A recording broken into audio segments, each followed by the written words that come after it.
हरवा की तसव्वुर में मदीने की गली हो रोया दे मोहम्मदों कि मेरे दिल में बसी हो रोया दे मोहम्मदों कि मेरे दिल में बसी हो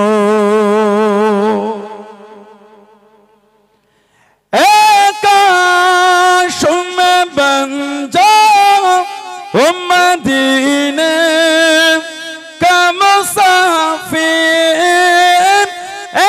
काश में बन जाओ मदीने का मुसाफिर फिर रोती हुई बको बारा ते चली हो फिर रोती हुई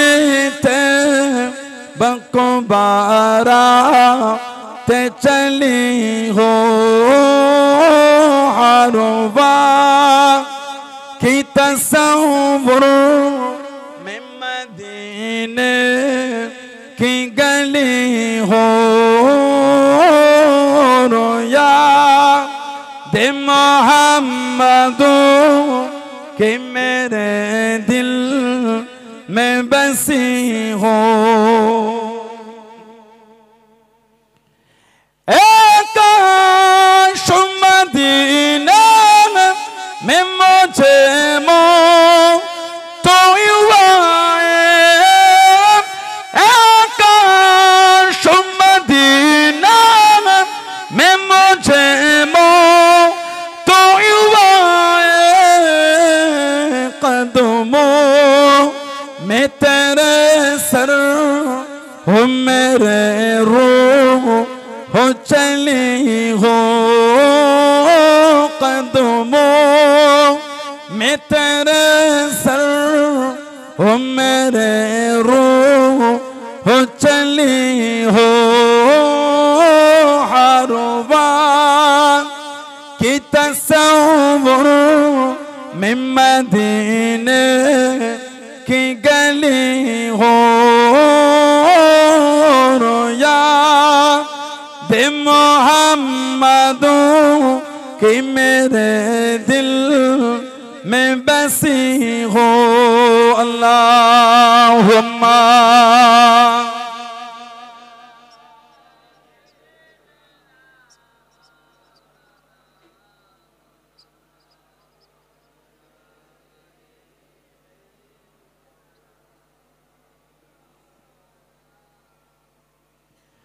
आका का गदा हो ऐ जहन्नम तू भी सुन लेना आका का गदा हो ऐ जहन्नम तू भी सुन ले वो कैसे जले जो के गुलाम मदनी हो वो कैसे जले जो के गुलाम मदनी हो हरवा की तसव्वुर में मदीने की गली हो रोया दे मोहम्मदों कि मेरे दिल में बसी हो अल्लाहुम्मा या रसूल अल्लाह या हबीब अल्लाह या रसूल अल्लाह या हबीब अल्लाह मोहम्मद इब्न अब्दुल्लाह मोहम्मद ইবনে আবিদিল্লাহ মুহাম্মদ ইবনে আবিদিল্লাহ মুহাম্মদ ইবনে আবিদিল্লাহ ইয়া রাসূলুল্লাহ ইয়া রাসূলুল্লাহ ইয়া হাবিবাল্লাহ ইয়া রাসূলুল্লাহ ইয়া হাবিবাল্লাহ মুহাম্মদ ইবনে আবিদিল্লাহ মুহাম্মদ ইবনে আবিদিল্লাহ মুহাম্মদ ইবনে আবিদিল্লাহ মুহাম্মদ ইবনে আবিদিল্লাহ ইয়া রাসূলুল্লাহ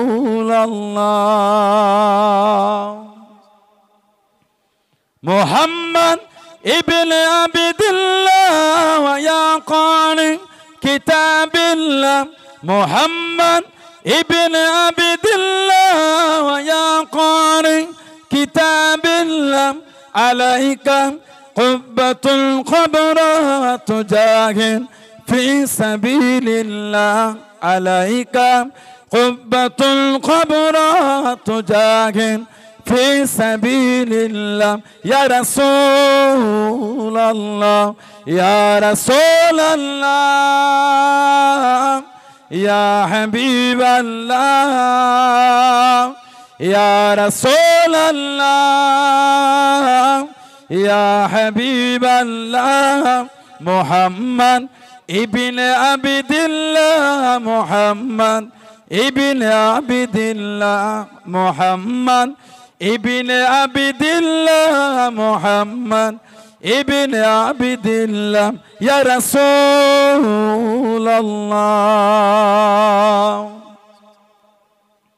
মুহাম্মদ قال يا ربي سؤالي أمتي بعدي محمد قال يا ربي سؤالي أمتي بعدي وسألي من ذنبي وغفرت ذنوب الله وسألي من ذنبي وغفرت ذنوب الله يا رسول الله يا رسول الله يا حبيب الله يا رسول الله يا حبيب الله محمد ابن عبد الله محمد ابن عبد الله محمد ابن عبد الله محمد ابن عبد الله يا رسول الله اللهم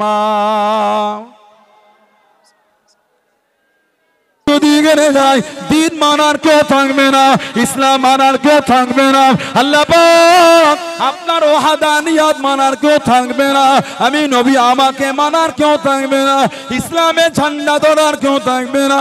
আল্লাহ নবী জার জার হয়ে কাঁদেন, চোখে পানি ফেলে ফেলে কাঁদেন। হযরত আব্দুর রহমান ইবনে আউফ রাদিয়াল্লাহু তাআলা আনহু আল্লাহ নবীর কাছে দিয়ে গিয়ে দাঁড়িয়ে গেলেন, পাশে দিয়ে গিয়ে দাঁড়িয়ে গেলেন।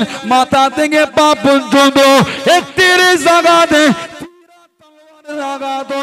রক্তখানা টপকে টপকে পড়ে, কেঁদে কেঁদে জানিয়ে দেন ইয়া রাসূলুল্লাহ হাবিবাল্লাহ আল্লাহ পাকের নবী হুজুর বিয়াদি মাফ করুন, শরীরের মধ্যে এক ফোঁটা রক্ত থাকা পর্যন্ত আপনাকে একা রেখে যাব না।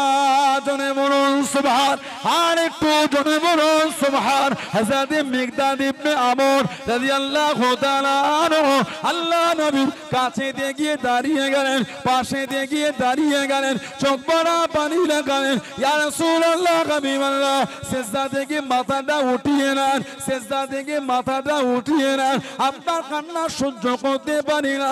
ইয়া রাসূলুল্লাহ হাবিবাল্লাহ আল্লাহ পাকের নবী শরীরের মধ্যে এক ফোঁটা রক্ত থাকা পর্যন্ত আমরা আপনাকে সামনে পিছনে ডান দিকে বাম দিকে গাঁট করে ঘিরে রাখবো। ইয়া রাসূলুল্লাহ হাবিবাল্লাহ আমরা আপনাকে মুসা নবীর উম্মতের মতন বলবো না। ও নবী মুসা আপনি আপনার আল্লাহ ফেরাউনের বিরুদ্ধে যুদ্ধ করেন, ফেরাউনের বিরুদ্ধে যুদ্ধ করেন, ওটা আপনাকে আমরা বলবো না। শরীরের মধ্যে এক ফোঁটা রক্ত থাকা পর্যন্ত এই জমিন আপনাকে একা রেখে যাব না। জনে বলুন সুবহান, আর একটু জনে বলুন সুবহান। হুজুরের কাছে দাঁড়িয়ে কাঁদছে, হুজুর যতক্ষণ এক ফোঁটা শরীরে রক্ত থাকবে এই জমিন আপনাকে একা রেখে যাব না। মুসা নবীর উম্মতরা বলেছিল, যাও তুমি আর তোমার আল্লাহ ফেরাউনের বিরুদ্ধে যুদ্ধ করো, আমরা বসে বসে একটু তোমাকে দেখি। আহা হুজুর ওটা আমরা আপনাকে বলবো না, যতক্ষণ এক ফোঁটা রক্ত থাকবে সামনে পিছনে ডান দিকে বাম দিকে গার্ড দিয়ে আপনাকে রেখে যুদ্ধ করব। জোরে বলুন না সুবহানাল্লাহ। আল্লাহর নবী এত খুশি হয়েছিলেন, আল্লাহর নবী সাল্লাল্লাহু আলাইহি ওয়াসাল্লাম মিকদাদ ইবনে আমরের জন্য হুজুর দোয়া করেছিলেন। সেই সাহাবাদের জীবনে দেখেন, হযরতে মুসআব বিন উমাইর রাদিয়াল্লাহু তাআলা 40 বছর বয়স, 40 বছর বয়স দিনের জন্য হুজুর বার হলেন। ইসলামের দ্বিতীয় যুদ্ধ তৃতীয় হিজরি, ইসলামে দ্বিতীয় যুদ্ধ তৃতীয় হিজরি উহুদ। এই উহুদের যুদ্ধ আল্লাহর নবী ওনার হাতে ঝান্ডা দিয়েছিলেন, যুদ্ধের সেনাপতির দায়িত্ব দিয়ে দিলেন। কিতাবে এসেছে উহুদের সাহাবাদের 3টে কাতার হয়েছিল। একটা কাতার আল্লাহর নবী সাল্লাল্লাহু আলাইহি ওয়াসাল্লামকে 12 জন মিলে ঘিরে রেখেছে। এই 12 জনের মধ্যে 11 জন ছিলেন আনসারী সাহাবা মদিনা শরীফ, আর একজন ছিলেন মুহাজির মক্কা শরীফের হিজরাতকারী সাহাবী, উনি হলেন হযরত তালহা ইবনে উবাইদুল্লাহ আবু তালহা। আল্লাহর নবী জানার শানে বলেছিলেন, তোমরা যদি আমার জিন্দা শহীদ সাহাবাকে দেখে খুশি হতে চাও, আমার আবু তালহাকে দেখো, ওটা শহীদ কিন্তু জিন্দা হেঁটে হেঁটে ঘুরে বেড়াচ্ছেন। জোরে বলবেন না সুবহানাল্লাহ। তালহা ইবনে উবাইদুল্লাহ উনি ছিলেন আবার আমার নবী পাকের ভাইরা ভাই। আবু বকর সিদ্দিক রাদিয়াল্লাহু আনহুকে আল্লাহ 3টে মেয়ে দিয়েছিলেন। একটা মেয়ে হলো আমাদের মা সাইয়্যিদা তাহিরা তাইয়্যিবা হযরতে আয়েশা রাদিয়াল্লাহু তাআলা আনহা, আর একজন হযরতে আসমা রাদিয়াল্লাহু তাআলা আনহা, আর একজন হযরত উম্মে কুলসুম রাদিয়াল্লাহু তাআলা আনহা। এই হযরত উম্মে কুলসুমের সাথে তালহা ইবনে উবাইদুল্লাহর বিয়ে হয়েছিল। ওনার জীবনী পড়লে পাবে সুআরুম মিন হায়াতি সাহাবা বলে সাহাবাদের একটা জীবনীর কিতাব আছে।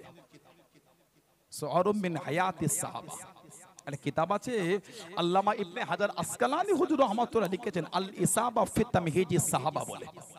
সাহাবাদের একটা জীবনীর কিতাব উসদুল গাবা বলে সাহাবাদের জীবনীর কিতাব আছে। তৎসহ বিভিন্ন কিতাব এসেছে হযরতে তালহা ইবনে উবাইদুল্লাহ আবু তালহা রাদিয়াল্লাহু তাআলা উনি পেরেশান হয়ে আছেন, ঘুমাতে পারছেন না, বিছানায় একটু ঘুমাচ্ছেন, আবার উঠছেন, বসছেন, একটু হাঁটছেন, বড়টা চিন্তিত। আমাদের মাঝে মধ্যে কোনো কর্মে চিন্তা হয়ে গেলে একটু পেরেশান লাগে না আমাদের, উনি চিন্তিত হয়ে আছেন। হুজুরের বিবি হযরত উম্মে কুলসুম রাদিয়াল্লাহু তাআলা আনহা সিদ্দিক আকবরের মেয়ে জিজ্ঞাসা করলেন, কি ব্যাপার এত চিন্তিত আপনি? একটু শান্তিতে ঘুমাতেও পারে না, শান্তিতে একটু ঘুমাতেও পারে না। হযরতে তালহা ইবনে উবাইদুল্লাহ বলে, চিন্তিত? ব্যবসা সূত্রে লাভ্যাংশ এসেছে 7 লক্ষ দিরহাম। সুবহানাল্লাহ বলে, 7 লক্ষ দিরহাম খালি লাভ এসেছে, মূলধন নয়। এই মূলধনের ব্যবসা করে 7 লক্ষ দিরহাম খালি প্রফিট হয়েছে। 7 লক্ষ দিরহাম যদি লাভ হয়, আসল টাকা তাহলে কত লক্ষ দিরহাম? সুবহানাল্লাহ বলে। তালহা ইবনে উবাইদুল্লাহ, এই 7 লক্ষ দিরহাম আমার লাভ এসেছে, আমি চিন্তিত, এই এত টাকা আমি করব কি? এত টাকা আমি কি করব? ওই জন্য চিন্তায় পড়ে আছি। এই জগতে হাই সেই বেশি চায়, আছে যার ভুরি ভুরি, রাজার হস্ত করে সমস্ত কাঙ্গালের ধন চুরি। 2 বিঘা জমি রবীন্দ্রনাথ ঠাকুর লিখেছে, আমরা পড়েছি, এটা আপনাদের মধ্যে অনেকে পড়েছে। 2 বিঘা জমি পড়েন না বাবু মশাই? আমার এই আমবাগানটুকুই আছে, আর কিছু না। তোমার আমবাগানটুকুই আমার লাগবে, আমার দৈর্ঘ্য প্রস্থ সমান হবে। এই জগতে হাই সেই বেশি চাই, আছে যার ভুরি ভুরি, রাজার হস্ত করে সমস্ত কাঙ্গালের ধন চুরি। কিসের ব্যবসা? যে ব্যবসা করতে গিয়ে আল্লাহ আল্লাহ রসুল ভুলে গেলাম, ওই ব্যবসায়ী তো কিয়ামতে টেনে জাহান্নামায় নিয়ে যাবে। কথা বলে না, অসুবিধা হয়ে যাচ্ছে। একটা শেষ হবার কথা ছিল 1টা বাজে। দোয়া করে দেবো নাকি আমি? আজ করি আজ, আপনার বিরক্ত লাগে না তো? নারায়ে তাকবীর। তো আজ হলো না, ভালোবাসার জায়গা, আমাদের মহব্বতের জায়গা। রাজারহাট মোহাম্মদপুর শিল্পতা এলাকা তো পূর্বাসে ভালোবাসার জায়গা। তো দাদা হুজুরের দরবারের খাদেম এই জমিনে শুয়ে আছেন মাজারাই পেটডাঙ্গা, হযরত মাহমুদ বখতিয়ারি রহমাতুল্লাহ। ওনার আব্বাজান ছিলেন দাদা হুজুর কেবলার খলিফা হযরত হামিদ জালালি রহমাতুল্লাহ। সুবহানাল্লাহ বলেন। সেই ভালোবাসার জায়গায় হুজুরটা হজ করতে এলো, তাকবীরও দেয়া গেল না। নারায়ে তাকবীর, নারায়ে তাকবীর, নারায়ে তাকবীর। আহলে সুন্নাত ওয়াল জামাত, আহলে সুন্নাত ওয়াল জামাত, সিলসিলা মুজাদ্দিদুজ জামান, ফুরফুরা শরীফে দাদা পীরের দরবারের মুরিদ মুতাকিদিন গো। নারায়ে তাকবীর, নারায়ে তাকবীর। বলুন আলহামদুলিল্লাহ। আমাদের এই জগতে হয় সেই বেশি চাই আছে যার ভুরি ভুরি এই অবস্থা। কিসের ব্যবসা করছেন আপনি? নামাজ ছেড়ে দিলেন, রোজা ছেড়ে দিলেন, কথা বলে না। কিসের এমন ব্যবসা হয়ে গেল? দোকানে খদ্দের পাঠিয়েছেন কে? এটা হ্যাঁ গো দেখ, আল্লাহ ভালোবেসে এত দোকানে খরিদ্দার পাঠালেন, আল্লাহর দরবারে মাথা নত করলেন না তো? আল্লাহ ভালোবেসে খরিদ্দার পাঠালেন, আল্লাহর বিধান মেনে রোজা রাখলেন না তো? আল্লাহ ভালোবেসে খরিদ্দার পাঠালেন, ব্যবসা করে জমিদার হয়ে গেলেন, 2তলা 3তলা বাড়ি করেছো, গাড়ি কিনেছো, এসি লাগিয়েছো, ওই আল্লাহর বিধান মেনে যাকাত দিলেন না তো? আল্লাহ ভালোবেসে দিয়েছেন, আরো তো দোকান আছে, কারোর দোকানে না আপনার দোকানে এলো কেন? নিশ্চয়ই ওর অন্তরে আপনার দোকানের প্রতি টান আল্লাহ দিয়েছে। ঠিক না ভুল বললাম? আল্লাহ ভালোবেসে এত বেচাকেনায় বরকত দিলেন, কই ইবাদতে বরকত হলো না তো আমাদের?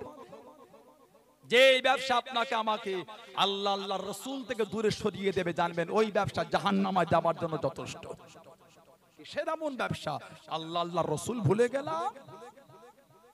কথা কিছু বুঝছেন না, বোঝেন না? কিসের টাকা আল্লাহ আল্লাহর রাসূল ভুলিয়ে দিল? এটা আগে বললাম, শুনলেন না? আব্দুর রহমান ইবনে আওফ রাদিয়াল্লাহু তাআলা, গোটা পৃথিবী যিনি ধনী তানার থেকে 7 থেকে 8 গুণ মাল ওনার বেশি ছিল, তারপর হুজুরের দরবারে ছিঁড়া জামা পরে বসে আছে। আহা, সুবহানাল্লাহ বললেন না? বললেন আলহামদুলিল্লাহ। সাহাবাদের জীবনী পড়লে অবাক হয়ে যাবে, কি মানা আমার হুজুরকে তানাদের, আল্লাহ নবীকে কি ভালোবাসা। আমার নবীর একটা সাহাবী ছিলেন হযরতে খাব্বাব রাদিয়াল্লাহু তাআলা আনহু, যার এই কোমরে গোশত ছিল না, খালি হাড় ছিল, গর্ত হয়ে গেছে। হযরতে খাব্বাব রাদিয়াল্লাহু তাআলা আনহু, ওনার কোমরে গোশত ছিল না, খালি হাড় ছিল, গর্ত হয়ে গেছে। কেন? উনি একজন মহিলা ইহুদির খাদেম ছিলেন। উনি যখন মুসলমান হলেন, ওনাকে মরুভূমির বালুতে চিত করে শুইয়ে এই কোমরে লোহা গরম করে দিত, গোশত পানি হয়ে গলে চলে গিয়েছে, ওই জায়গায় গোশত গজায় না। আহা, হযরত ওমর ফারুক রাদিয়াল্লাহু তাআলা ইসলাম জাহানের দ্বিতীয় খলিফা, ওনার খেলাফত চলছে, ওনার শাসক ওমর ফারুক বলে, এই খাব্বাব, কি ব্যাপার, তোমার কোমর ওই জায়গায় গোশত নাই তো? ওমর ফারুককে দেখালেন কোমর গর্ত হয়ে আছে। ওহ, ওমর ফারুককে বললেন, আমি যখন মুসলমান হয়েছিলাম আমাকে এই মরুভূমিতে শুইয়ে এই জায়গাতে লোহা গরম করে দিয়েছিল, গোশত পানি হয়ে চলে গেছে, আমার অন্তর থেকে ইমানের নূর মুছতে পারে না। বললেন আলহামদুলিল্লাহ। 15 জন 20 জনকে ইউপিতে ওই আইলা মুহাম্মদ সাল্লাল্লাহু আলাইহি সাল্লাম লিখার জন্য, পোস্টার ঝুলাবার জন্য এফআইআর করে ভেবেছে মুসলমানরা ভয় খেয়ে গেছে। ওদের জানা নাই আমরা বিলাল ইবনে রাবাহ রাদিয়াল্লাহু তাআলা থেকে হুজুরকে ভালোবাসা শিখে নিয়েছি আমরা। সুবহানাল্লাহ বলবেন না? বিলাল ইবনে রাবাহ রাদিয়াল্লাহু তাআলা ওনাকে এত মার মেরেছিল, হুজুরের বদান ফেটে রক্ত ঝরে বেহুশ হয়ে গেছে, তারপর অন্তর থেকে ইমানের নূর মুছতে পারে। মক্কা যুবকেরা কাছে দাঁড়িয়ে গেল। ও যুবকেরা, মক্কা তরুণেরা কাছে দাঁড়িয়ে গেল। হযরত বিলাল ইবনে রাবাহ রাদিয়াল্লাহু তাআলা আনহু, এত মার তোমাকে মেরে দে, শরীর গায়ে ফেটে রক্ত ঝরে, তোমার কি কষ্ট হলো না? তোমার কি কষ্ট লাগে না? কই তোমার নবী তো তোমাকে ছাড়াতে এলো না, কই তোমার আল্লাহ তো তোমাকে বাঁচালো না। ও যুবকেরা, মানা কাকে বলে, মোহাব্বত কাকে বলে, আল্লাহ আল্লাহ রাসূলকে কারা মেনে দে। হযরত বিলাল ইবনে রাবাহ রাদিয়াল্লাহু তাআলা আনহু জানিয়ে দে, এ মক্কা কুফারে কুরাইশে দলেরা, এ মক্কা বেদিনে দলেরা, আমি বিলাল, আমাকে তোমার মেরে দে। তোমরা বলো তো দেখি, তোমরা যখন বাজারে যাও, তোমরা যখন বাজারে গিয়ে কিছু কেনো, তোমরা সেটা পরীক্ষা করে দেখে নাও ভালো না খারাপ। আমি বিলাল রাদিয়াল্লাহু তাআলা আনহু, আল্লাহ পাক আমাকে দ্বীনের জন্য কবুল করে দে আল্লাহ রাব্বুল আলামিন। আমি বিলাল রাদিয়াল্লাহু তাআলা আনহুকে পরীক্ষা করে দেখিয়ে দিলেন। যখন বলুন সুবহান, আর একটু জোরে বলুন সুবহান। কিছু যখন কেন পরীক্ষা করে দেখে নাও। আমি বিলাল, আল্লাহ আমাকে দ্বীনের জন্য কবুল করতে পরীক্ষা করে দেখিয়ে দিচ্ছে দ্বীনের জন্য কতটা মজবুত হয়েছে। আল্লাহ বললেন না, 15 জনের নামে এফআইআর করে ভাবলো ভয় খেয়ে গেছে। ওদের জানা নাই জেলের জায়গা কম পড়ে যাবে, হুজুরের গোলাম কম হবে না। বলে ওদের জানা নাই শরীরে রক্তের প্রত্যেকটা ফোঁটা হুজুরের কদমে কুরবানির জন্য আমরা তৈরি হয়ে আছি। ওদের জ্ঞানই না এগুলো। তবে বেশিবার বেরো না, ফেরাউন, সাদ্দাত, নমরুদ, হামান সব তেল হয়ে গেছে। ক্ষমতা চিরস্থায়ী নয়।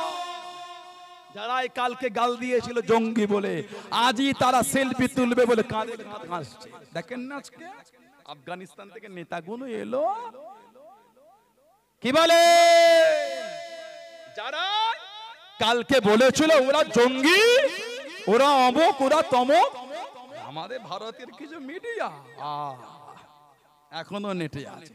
বলে আফগানিস্তানের অত্যাচারে পেরেলে চাকা ধরে ঝুলে ঝুলে লোক চলে যাচ্ছে। কথা বলে না, দেখেছেন ভিডিওগুলো আপনারা? বলে আফগানিস্তানে ওদের অত্যাচারে প্লেনের ডানা ধরে লোক নাকি চলে যাচ্ছে। 700 স্পিরিট 600 স্পিরিটে প্লেনটা যায়, 60 স্পিরিটে মানে ছেলেগুলো যখন বাইক চালায়, একটু ওই পিছনের সিটে একজনকে দাঁড়াতে বলবেন তো কি হয় দেখবেন। আবার আপনাদের এলাকায় কঠিন অবস্থা, সেই বিশ্ব বাংলা গেট আছে ওখানে। এবারে সবাই বাড়াতে দেখলাম বিশ্ব বাংলা গেট সব জিয়ারত করছে। কার খবর আছে ভাই ওখানটায়? কথা বলে না, দেখেন ভিডিও সব দেখি নিচই গোল করে ঘিরে দাঁড়িয়ে জিয়ারত করতে। কিসের জিয়ারত? একজন দেখি বাইকের সামনে চাকাটা তুলে পিছনের জায়গায় যাচ্ছে, কি সুন্দর খেদমত করে। ও বাবা, কিছুটা গিয়ে পরে হাত পা গুলো কি সুন্দর চকচকে হয়ে গেল। দেখেছেন ভিডিওটা? ছেলেগুলো শাবানের 15 তারিখের রাত দাদর কবর জিয়ারত বার করে জায়গা খুঁজে পায় না, বিশ্ব বাংলা জিয়ারত করতে গেছে। আল্লাহ এদের সুবুদ্ধি দান, বলেন আমিন, বলেন আল্লাহুম্মা আমিন। খালি এশার নামাজটা মসজিদে পড়েছে ইমামের পিছনে। বলে আজকে রেসিং হবে, হ্যাঁ আজকে গাড়িগুলো সব 90, আজকে রাজাহাটে লরি চলে রে, 90 রেসিং হবে আজকে। জিয়ারত করতে পারিয়েছে না, রেসিং খেলতে পারো হয়েছে। এগুলো উচিত না, এগুলো বেশি হয়ে যাচ্ছে। হাতের মধ্যে থাকে, হাত অতিক্রম করা ভালো না। ইসলাম মানে ইসলামের বিধানে নিজেকে মজবুতি রাখেন। ওভারটেক করছেন কেন? সাহাবাদের জীবনকে ফলো করেন। ইসলামের হাত কাকে বলে? ইসলাম জাহানের দ্বিতীয় খলিফা হযরত ওমর রাদিয়াল্লাহু তাআলা, বুখারী শরীফের হাদিস। আহা কি মানা তানাদের। হযরত হুজুরের চাচা হযরত আব্বাস রাদিয়াল্লাহু তাআলা আমার রাসূলের নিজের চাচা। ওটা হযরত আব্বাস রাদিয়াল্লাহু তাআলা উনি একটা ঘর করেছিলেন, বাড়ি ছাদ দেওয়া একতলা। আল্লাহ নবী সাল্লাল্লাহু আলাইহি সাল্লামকে বললেন, ইয়া রাসূলুল্লাহ, হুজুর একটু আমার ঘরে আপনি যাবেন, হুজুর একটা ঘর করেছে। হুজুর চাচার ঘর দেখতে যাচ্ছে। ঘর দেখতে গিয়ে বললেন, চাচা যান ঘর করেছেন, পানি বার হবার ড্রেন নালা করেন না তো? কিতাব এসেছে ওই নালাটা আল্লাহ নবী নিজে হাতে বসিয়ে দিয়েছিলেন। জোরে বলো। জামানা চলে গেল, আবু বকর সিদ্দিকের খেলাফত চলে গেল, ওমর ফারুকের খেলাফত, ইসলাম জাহানের দ্বিতীয় খলিফা। ওই যে ড্রেনটা হয়েছে, ওই পানিটা পড়তো যেদিকে, ওই দিক থেকে লোকেরা হেঁটে হেঁটে নবাবী শরীফে যেতেন। সব দল বেঁধে ওমর ফারুক রাদিয়াল্লাহু তাআলাকে বিচার দিয়েছে। একটু যদি ওনাকে বলতেন, হুজুরের চাচা আপনি খলিফাতুল মুসলিমিন, আপনি খলিফা, উনি যদি ড্রেনটা চেঞ্জ করে অন্য কোন দিকে করতেন। ওমর ফারুক চলো, হযরতে আব্বাস রাদিয়াল্লাহু তাআলার কাছে চলে গেলেন। নাকে গিয়ে ওমর ফারুক বললেন, এই হযরত আব্বাস, এই আপনার বাড়ির পানি বার হয় এই নালা দিয়ে, ওই রাস্তাটা কাদা হয়ে যায়, মুসল্লিরা নবাবী শরীফে আসে, একটু অসুবিধা হয়, যদি চেঞ্জ করে দিতেন। হযরত আব্বাস রাদিয়াল্লাহু তাআলা বললেন, আমার কোনো অসুবিধা নাই, খলিফাতুল মুসলিমিন আপনি বলছেন আমি করে দিচ্ছি, কি আপনি করে দেন, তবে ওই ড্রেনটা কিন্তু আমি বসাইনি, ওই ড্রেনটা কিন্তু আল্লাহর নবী নিজে হাতে করে দিয়েছেন। আহা, যেই বলেছেন ওমর ফারুক হুজুরের চোখ দিয়ে টপ টপ করে পানি চলছে। ওহ, বলুন না সুবহানাল্লাহ। কাঞ্চনাথ বলছেন, আমি উমারের এত জরুরত হয় কি করে, যেটা আল্লাহ রাসূল নিজে হাতে করেছেন, আমি উমার তো ওটাকে পাল্টাতে পারবো না, আমি উমারের এত জরুরত নাই, যেটা আল্লাহ রাসূল নিজে হাতে করে দিয়েছেন, আমি উমার ওটা পাল্টাতে পারবো না। ও আমার রাসূলুল্লাহ, সাহাবারা, নবাবী শরীফে যাবার এই রাস্তাটা বন্ধ করে দাও, নবাবী শরীফে যাওয়ার এই রাস্তা পাল্টে দাও, রাস্তা অন্য দিক দিয়ে করে দাও, হুজুর যেটা নিজে হাতে করেছে ওই ড্রেন আমি ওমর পাল্টাতে পারবো না। জোরে বলুন না সুবহানাল্লাহ। এটা ছিল আমার হুজুরের সাহাবাদের মানা, এটা ছিল সাহাবাদের প্রেম আল্লাহ রাসূলকে, আপনি যা ভাবছেন তা নয়, মানলে মানার মতন মানেন। ওই জুমায় একদিন মসজিদে যাওয়াটা হুজুরের ভালোবাসা নয়, মাথা থেকে পা পর্যন্ত হুজুরের প্রেম দিয়ে সাজানো, ওটা হলো ভালোবাসা, ওটা হলো হুজুরের প্রেম। ওটা জলসায় বসে পিছন দিকে মোবাইল বার করে ফ্রি ফায়ার খেলাটার নাম হুজুরের ভালোবাসা নয়। অসুবিধা হলে চলে যান, আপনাকে তো কেউ জোর করে বসিয়ে রাখতে পারবে না। আপনি হুজুরের মাহফিলটা অপমান করছেন কেন? আপনি হুজুরের মাহফিলকে বেইজ্জতি করছেন কেন? আল্লাহ আমাদের এগুলো বোঝার তৌফিক দান করে, বলুন আমিন। জোরে বলুন আল্লাহুম্মা আমিন। এত ভালোবেসেছেন হুজুরের সাহাবারা। হযরতে আব্বাস রাদিয়াল্লাহু তাআলা কে আল্লাহ একটা ছেলে দিলেন, নাম ছিল হযরতে আব্দুল্লাহ রাদিয়াল্লাহু তাআলা। হিজরাতের 3 বছর আগে ওনার জন্ম, মানে হুজুর যখন বিশাল শরীফ লাভ করলেন ওনার বয়স ছিল 13 বছর। এই 13 বছরে হুজুর ওনাকে দোয়া করে বলে দিলেন, হিবরুল উম্মাহ, এই আব্দুল্লাহ ইবনে আব্বাস হলো জাতির মেরুদণ্ড। সুবহানাল্লাহ বলে। জানার লাকাব হলো রাইসুল মুফাসসিরিন, সমস্ত মুফাসসিরদের সরদার। জানার লাকাব হলো হিবরুল উম্মাহ, জাতির মেরুদণ্ড, বাহরুল উলুম, ইলমের দরিয়া, হযরত আব্দুল্লাহ ইবনে আব্বাস রাদিয়াল্লাহু তাআলা আনহু। মাজরে বলুন না সুবহানাল্লাহ। সব সময় হুজুরের সাথে থাকতেন, হুজুর যে উটের পিঠে উঠতেন হুজুরের সাথে উনিও উঠে উঠতেন, হুজুরের উজুর পানি আগিয়ে দিতেন, হুজুরের মেসওয়াক দিতেন, হুজুরের নালান শরীফ জুতো মোবারকটা ধরে থাকতেন। কে? হযরত আব্বাস রাদিয়াল্লাহু তাআলা ছেলে, হুজুরের নিজের চাচাতো ভাই হযরত আব্দুল্লাহ রাদিয়াল্লাহু তাআলা। কিতাব এসেছে উনি খবর পেলেন শেষ বয়সে যে একটা লোকের কাছে হুজুরের একটা হাদিস শরীফ আছে। আহা, কি আদব ওনারা দিয়েছে। আজ তো আমি আপনি গুগলে গিয়ে যদি লিখি, প্লে স্টোরে গিয়ে যদি লিখি বুখারী শরীফ, 3 মিনিট সময় লাগবে না, ওটা লোড হয়ে আপনার মোবাইলে চলে আসবে। গিয়ে লিখে দেখেন প্লে স্টোরে, আপনি কি গুগলে লিখে মুসলিম শরীফ এক্ষুনি চলে আসবে। আপনি জানেন বুখারী শরীফ লিখতে কত বছর সময় লেগেছে? 16 বছর ধরে কিতাব লিখেছে। সুবহানাল্লাহ বলবেন না? আমাদের 16 মিনিট লাগবে না, মোবাইলে কিতাব চলে এলো। 16 বছর একটা হাদিস শরীফ লিখবেন, হুজুর আগে গিয়ে গোসল করতেন, গোসল করে 2 রাকাত নামাজ পড়তেন, তারপরে বসে আদবে হাদিস শরীফ লিখতেন, মিটে গেল, আরেকটা লিখবেন, আবার গোসল করতেন। আহা, আবার 2 রাকাত নামাজ পড়তেন, আবার আদবে হাদিস শরীফ লিখতেন, আবার লিখবেন, আবার গোসল করতেন।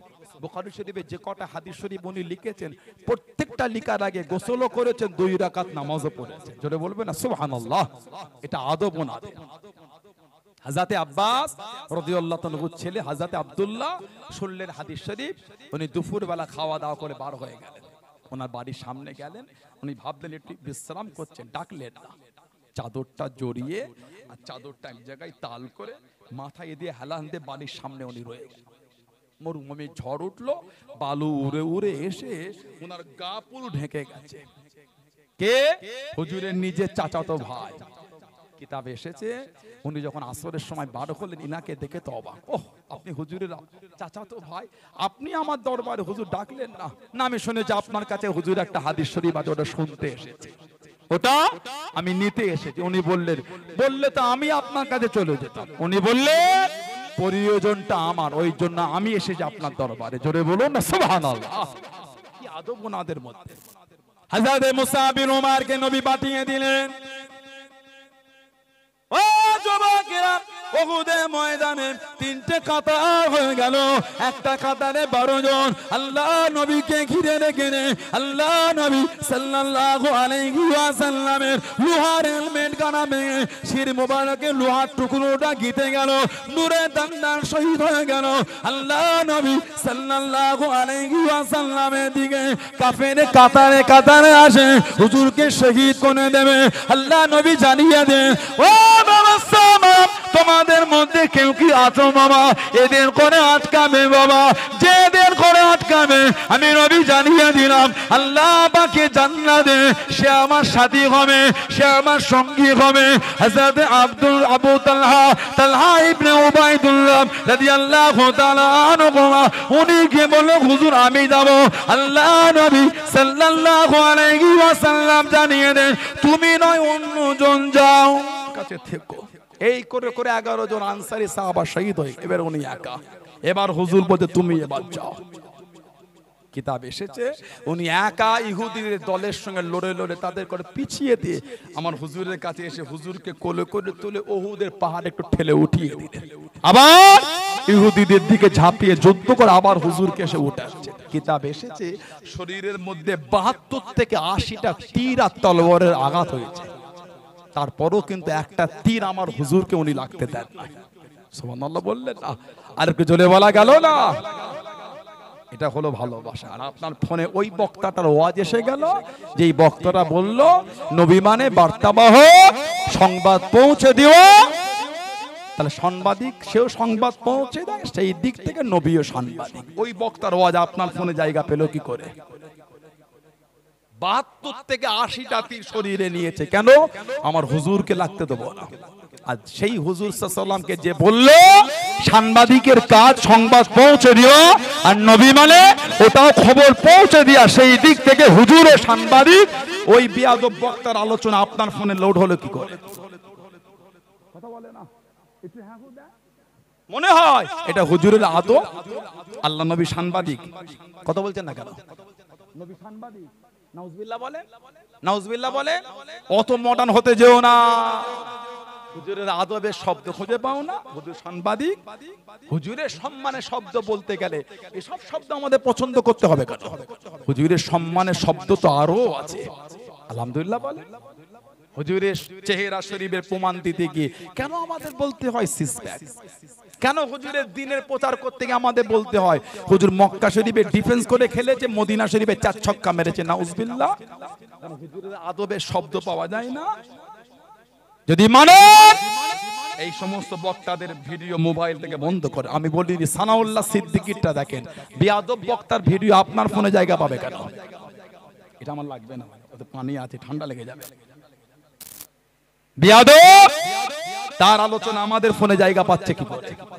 আল্লাহ সমস্ত নবী পাকের সামনে যারা বিয়াদবি করে তাদের আলোচনা থেকে আল্লাহ আমাদের দূরে রাখেন। বলুন আমিন। জোরে বলবেন আল্লাহুম্মা আমিন। জোরে বলা গেল না আল্লাহুম্মা আমিন। হুজুরের শানে সম্মানে আদবে শব্দ আল্লাহ আমাদের শিখিয়ে দিয়েছেন। হুজুর সাল্লাল্লাহু চাদর জড়িয়ে ঘুরে যে আল্লাহ ভালোবেসে বলেছেন ইয়া আইয়ুহাল মুযাম্মিল, আয় আমার চাদর আবৃতকারী নবী। সুবহানাল্লাহ বলেন। হুজুর মুখকে হেসে আল্লাহ পাক বলেছেন ওয়াদুহা। সুবহানাল্লাহ বলেন। কোথায় বলেছেন তোহা, তো কোথায় বলেছেন ইয়াসিন, কোথায় বলেন ইন্না আরসালনাকা শাহিদা ওয়া মুবাশশিরা ওয়া নাযীরা। সুবহানাল্লাহ বললেন না? কোথায় বলেন বাশীর ও নাযীর? কোথায় আবার ভালোবেসে বলে দিলেন সিরাজা মুনিরা, আমার জ্বলন্ত প্রদীপ। আবার ভালোবেসে কোথায় বলে দিলেন ওয়া রাফা'না লাকা যিকরা হাবিব, আপনার জন্য আপনার সম্মান আমি আল্লাহ আলা করে দিলাম। জোরে বলে হযরতে তালহা ইবনে উবাইদুল্লাহ এই ৭২ থেকে ৮০টা তীর নিয়ে একটা গর্ত মতন জায়গায় হুজুর পড়ে গেছিলেন, বেহুশ হয়ে গেছিলেন। আবু বকর সিদ্দিক রাদিয়াল্লাহু তাআলা হুজুরের কাছে কেন, হুজুর আপনি কেমন আছেন? আল্লাহর নবী কাঁদছেন আর বলছেন আমার খবর পড়ে নেবেন, আমার আবু তালহাকে আগে দেখেন। হযরত আবু তালহার কাছে গেলে আল্লাহ নবী বলে যে আবু তালহা আমি এখান থেকে আল্লাহর জান্নাতে তোমার থাকার জায়গাটা আমি রাসূলুল্লাহ দেখতে পাচ্ছি। জোরে বলো। বললেন আলহামদুলিল্লাহ। সেই সাহাবাদের দিকে দেখেন, আর একটা কাতার এই যুদ্ধের ঝান্ডা তলোয়ার নামিয়ে কাঁদতে কাঁদতে চলে যায় মদিনা শরীফ। কেন? মুনাফিকেরা লটিয়েছিল তোদের নবীকে শহীদ করে দিয়েছে, তোদের নবীকে শহীদ করে দিয়েছে। সাহাবারা তলোয়ার নামিয়ে বাড়ি ফিরে যায়। ও যুবকেরা, সাহাবাদের বাড়ি মহিলাম, সাহাবাদের মায়েরা, বিবিরা, মেয়েরা, বোনেরা সীমানায় দাঁড়িয়ে গেলেন। রাস্তাখানা গাট করে দিয়ে সাহাবাদের বাড়ি মহিলারা রাস্তাখানা গাট করে দিয়ে সাহাবাদের বাড়ি মহিলারা জানিয়ে দেন, ও রাসূলুল্লাহ সাহাবারা কাউকে বাড়িতে ঢুকতে দেবো না, কাউকে বাড়িতে আসতে দেবো না।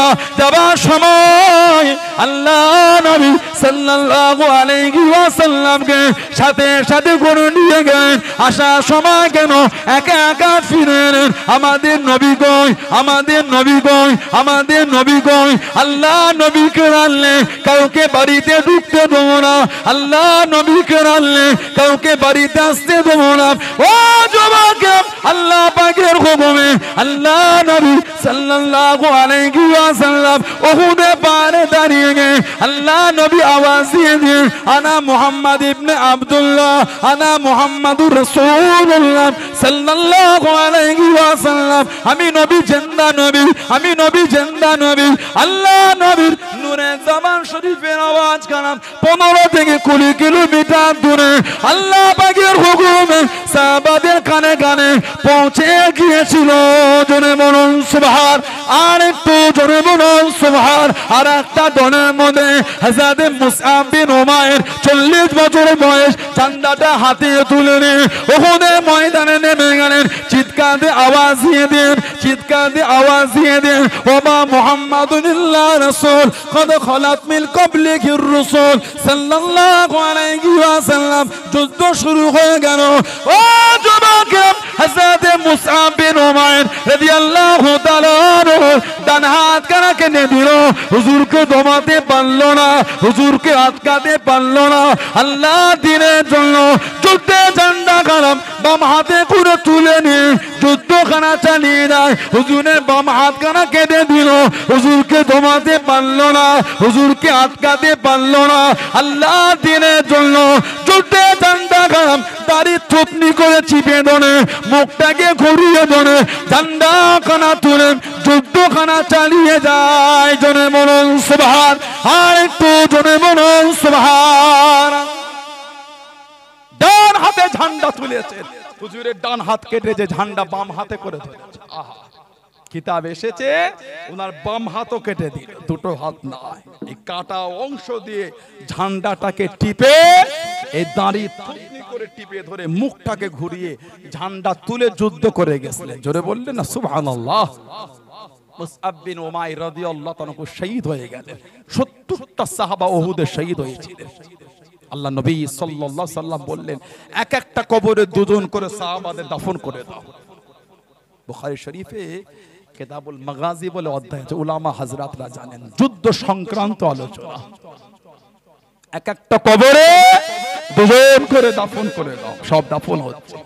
আল্লাহ নবী সাল্লাল্লাহু আলাইহি ওয়াসাল্লাম দেখলেন উহুদের ময়দানে একজন মহিলা কাঁদতে কাঁদতে ছুটছেন, হাতেতে দুটো চাদর। ওটা ছিলেন হুজুরের নিজের ফুফু আম্মা জান হযরত সাফিয়া বিনত আব্দুল মুত্তালিব রাদিয়াল্লাহু তাআলা আনহা।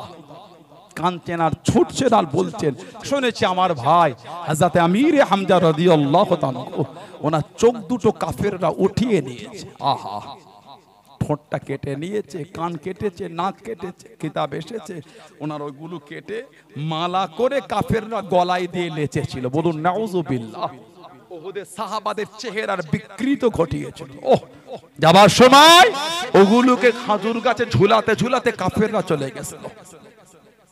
শুনেছি আমার ভাই ওনার গলাতে গেলে নাভি পর্যন্ত পুরো বুকটাকে চিরে কলজে দুটোকে বার করে মদ দিয়ে চিবিয়ে চিবিয়ে খেয়েছে। আহা, এই দুটো চাদর এনেছি, ভাইয়ের শরীরে একটু দেবো আর একবার ভাইয়ের মুখটা একবার দেখবো। আল্লাহ নবী সাল্লাল্লাহু আলাইহি সাল্লাম বললেন, হুজুরের ফুফুতো ভাই হযরত জুবায়ের ইবনুল আওয়াম রাদিয়াল্লাহু তাআলা এত দবদবা আল্লাহ ওনাকে দিয়েছেন। একদিকে উনি একা, একদিকে 1000, উনি একা ওই 1000 উল্টো দিকে যুদ্ধ করে জয়ী হয়ে যেতেন। বললেন আলহামদুলিল্লাহ। আল্লাহ রাসূল বলেছেন, জুবায়ের তোমার ভঙ্গিমায় ফেরেশতারা দুনিয়ায় নেমে এসেছে। তুমি যেমন সেজেছো ঠিক তোমার মতো সেজে ফেরেশতা দুনিয়ায় এসেছে। ইসলামের প্রথম যুদ্ধ দ্বিতীয় হিজরি, ইসলামের প্রথম যুদ্ধ দ্বিতীয় হিজরি বদর। উনি হলদে পাগড়ি মাথায় দিয়ে ঘোড়ার পিঠে বসে যুদ্ধ চালাচ্ছেন। আল্লাহ রাসূল বলেছেন, এই বদরের জমিনে যত ফেরেশতা এসেছে সব তোমার মতন হলদে পাগড়ি পরে দুনিয়ায় এসেছে। জুবায়ের তোমার ভঙ্গিমায় আল্লাহ ফেরেশতাদের দুনিয়ায় পাঠিয়েছেন। জোরে বলা গেল না সুবহানাল্লাহ। হুজুর ওনাকে ডেকে বললেন, জুবায়ের যাও তোমার মাকে গিয়ে একটু আটকে দাও। তোমার মা যেন আমার চাচা জানের লাশের কাছে না আসতে পারে। নিজের ভাই সহ্য করতে পারবে না। ভাইয়ের চোখ নাই, নাক নাই, কান নাই, ঠোঁট নাই, বুকটা চিরে কলজি দুটো বার করে নিয়ে চলে গেছে। আহা ওহ, ভেবে দেখেন তো একবার কিভাবে সাহাবাদের জীবনগুলো দিনের জন্য বিলীন করেছে, কিভাবে সাহাবারা নিজেদের জীবনের রক্ত বইয়ে দিয়েছে। হুজুরের সাহাবী ছিলেন হযরত জুলাইবি রাদিয়াল্লাহু তাআলা। একটু হাইটটা কম ছিল। পর্দার আয়াত নাজিলের আগে উনি সাহাবা হুজুরদের বাড়ি বাড়ি ঘুরতেন, একটু হাসাতেন সবাইকে। হযরত জুলাইবি রাদিয়াল্লাহু তাআলা পর্দার আয়াত নাজিল হলো, হুজুর বলে তুমি বাড়িতে এসো না। আল্লাহ পর্দার আয়াত দিয়ে দিয়েছে। উনি আর গেলেন না। আমার নবীর কাছে গিয়ে আক্ষেপ করে বলে, হুজুর আমাকে তো দুনিয়ায় আর কেউ মেয়ে দিল না বিয়ের জন্য। হুজুর জান্নাতে একটা হুর পাবো না আমি? আমার হুজুর ভালোবেসে হেসে হেসে বলেন, জুলাইবি আমি তোমার দুনিয়াতেই বিয়ে দিয়ে দেবো। সুবহানাল্লাহ বলেন। এক সাহাবী হুজুরের দরবারে এলেন, ইয়া রাসূলুল্লাহ সাল্লাল্লাহু আলাইহি ওয়াসাল্লাম, হুজুর আমার মেয়ের জন্য একটা সম্বোধন হুজুর যদি দেখে দিতেন। হুজুর বলে, মেয়ের চিন্তা করতে হবে না। সাহাবী ভাবলেন হুজুরই বিয়ে করবে। হুজুর বলে, আমি না আমার জুলাইবির জন্য তোমার মেয়েকে পছন্দ করলাম। সাহাবী বলে, হুজুর বিয়াদি মাপ চাই, যদি অনুমতি দিতেন বিবিকে একটু জিজ্ঞাসা করে বলতাম। ঘরে চলে গেলে বিবিকে বললেন, হুজুর বলেছেন মেয়ের জন্য জুলাইবিকে হুজুর পছন্দ করেছেন। ওনার বিবি বললেন না। হুজুরকে গিয়ে বলে দেন এই বিয়ে হবে না। ঘরের ভিতর থেকে মেয়ে শুনে ফেললেন। বললেন, সম্বোধন কে পাঠিয়েছেন? আল্লাহর নবী। কার জন্য? তোমার জন্য। আব্বা আপনি হুজুরকে গিয়ে না বলতে পারবেন? আপনি হুজুরকে গিয়ে মানা করতে পারবেন? আমার তো অসুবিধা নাই। আপনি হুজুরকে গিয়ে না বলবেন কি করে? আমার তো নসিব, আমার জন্য সম্বোধনটা আল্লাহর রাসূল পছন্দ করে পাঠিয়েছে। বললেন আলহামদুলিল্লাহ, আপনি গিয়ে বলে দেন আমি এই বিয়েতে রাজি। হুজুর বিয়ে দিয়ে দিলেন, দোয়া করে দিলেন। রাত অতিক্রম হলো না, ফজরের সময় আল্লাহর দ্বীনের জন্য বার হয়ে গেলেন। খাইবারের যুদ্ধে গেলে খাইবারের জমিন হযরত জুলাইবি রাদিয়াল্লাহু তাআলা ওই যুদ্ধে শহীদ হয়ে গেছে। আহা, হুজুরের কাছে খুঁজে দেখা গেছিল কোন বর্ণনায় 7, কোন বর্ণনায় 9 জন ইহুদিকে কতল করে হুজুর শহীদ হয়েছিলেন। আল্লাহ রাসূল সাহাবাদের বলে, বাবা দেখো তোমাদের সাথী সঙ্গীদের লাশ পেয়েছো কি? খুঁজে খুঁজে বার করলেন, হুজুর পেয়েছে। আর কেউ বাকি আছে? জি হুজুর। খোঁজো, পেয়েছে। 3 নম্বর আর কেউ বাকি আছে? না হুজুর। এবার আমাদের হুজুরের চোখ দিয়ে পানি পড়ছে। এবার হুজুর বলছেন, আমার জুলাইবি কোথায় গেল? আহা, আমার জুলাইবি। আল্লাহ রাসূল বলে, খোঁজো। খুঁজে খুঁজে দেখলেন 7 জন, কোন বর্ণনায় 9 জন ইহুদিকে কতল করে হুজুর শহীদ হয়ে আছে। ওনার জানাজা হয়ে গেল। আল্লাহ নবী ওনার কাছে গিয়ে লাশটা হুজুর নিজের কোলে উঠিয়ে দিলেন। আহা, হুজুর নিজের কোলে তুলে ঝরঝর করে কাঁদছেন। কেঁদে কেঁদে বলছেন, জুলাইবি আমি নবী আমার থেকে আমি জুলাইবির থেকে, আল্লাহ আমি নবী আমার জুলাইবির উপর খুশি। আল্লাহ আল্লাহ আপনিও আমার জুলাইবির উপর আল্লাহ আপনিও খুশি হয়ে যান। জোরে বলুন না সুবহানাল্লাহ। এটা ছিল সাহাবাদের দ্বীনের প্রতি ভালোবাসা। আল্লাহ আমাদের কবুল করেন। আল্লাহ আমাদের সেই পথে চলার তৌফিক দান করেন। আল্লাহ আমাদের সেই পথের আরোহী করেন। বলুন আমিন। জোরে বলুন আল্লাহুম্মা আমিন। জোরে বলেন আল্লাহুম্মা আমিন। একটু দরুদ শরীফ আল্লাহুম্মা